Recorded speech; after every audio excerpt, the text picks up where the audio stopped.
En China se presentaba la situación en la cual grandes potencias como Japón, Rusia, Francia, Reino Unido, entre otras, imponían más poder en este gran país. Como ya se mencionó, China veía cómo potencias extranjeras tomaban grandes tierras de la nación.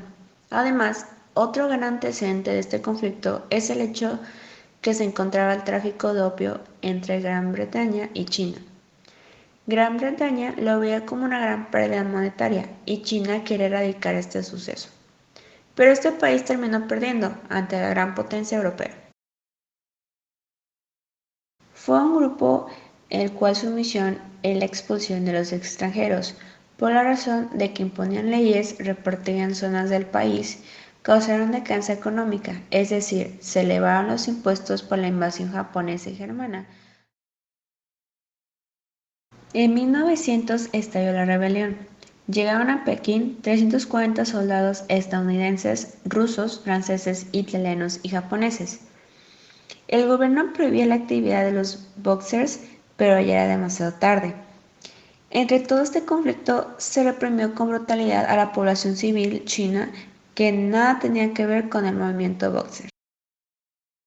Las consecuencias empezaron el 7 de septiembre de 1901, ya que ahí se firmó el protocolo Boxer, en el cual favorecía a naciones extranjeras y desfavorecía al pueblo chino. Hoy en día China ve este periodo de la historia muy controversial. Muchos lo ven como un momento patriótico, aunque el gobierno actual de China lo ve de esta manera. Otros piensan que fue un movimiento rebelde o un desorden. Las guerras bóeres en Sudáfrica. La primera de estas guerras se desarrolló el 16 de diciembre de 1880 hasta el 23 de marzo de 1881. Los antecedentes de esta se desencadenaron cuando Sir Theophilus Shepstone anexió Transvaal, la Unión Sudafricana, al Reino Unido en 1877. Los británicos consolidaron su poder sobre la mayoría de las colonias de Sudáfrica en 1879, tras la guerra anglo-zulu. Los bóeres protestaron ante el hecho consumado y en diciembre de 1880 estalló una revuelta. La Segunda Guerra se desarrolló entre el 11 de octubre de 1899 y el 31 de mayo de 1902, cuando los buscadores de oro hallaron el mayor filón del mundo en Witwatersrand, una cordillera que se extiende de este a oeste a unos 48 kilómetros al sur de Pretoria.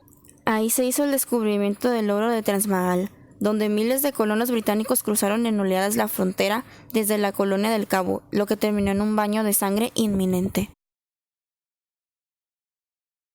Algunas de las consecuencias inmediatas fueron los cambios en los campos de concentración, que habían sido originalmente elaborados para refugiados, cuyas granjas habían sido destruidas durante las batallas y al término de estas, las cuales la nueva política de Kincheger había convertido en prisiones, donde las condiciones eran insalubres, la comida escasa, lo que provocó la aparición de enfermedades contagiosas endémicas como sarampión, tifus y disentería.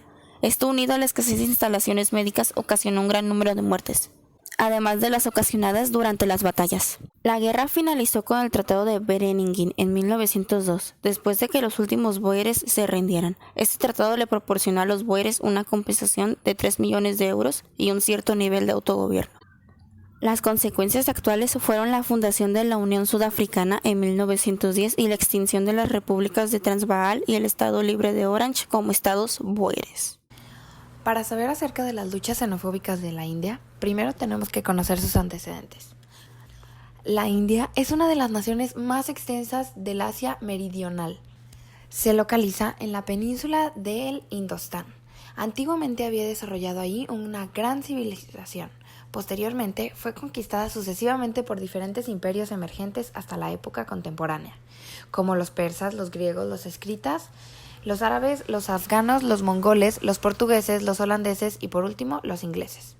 Hacia 1857 se produjo la sublevación de los cipayos contra el poderío y abuso de la compañía. Como consecuencia fue abolida la compañía y su poder se transfirió a la corona en 1858.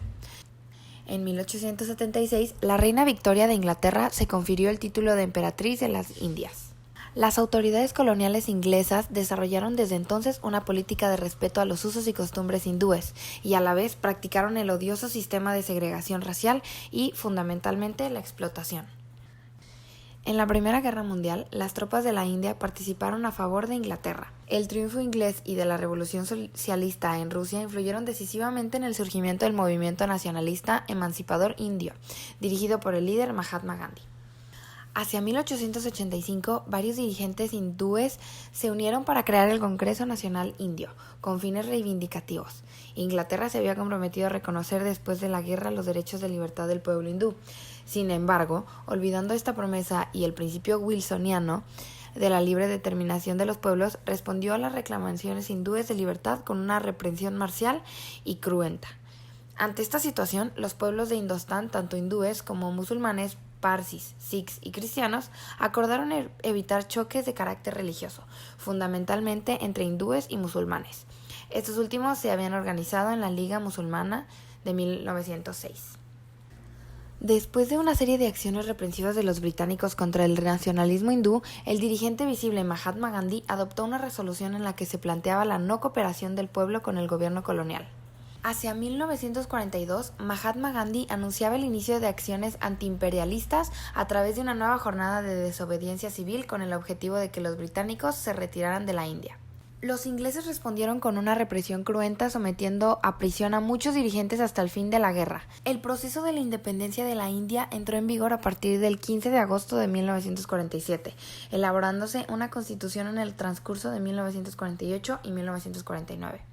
La India alcanzó su independencia total hasta el 26 de enero de 1950, convirtiéndose en una república soberana y democrática.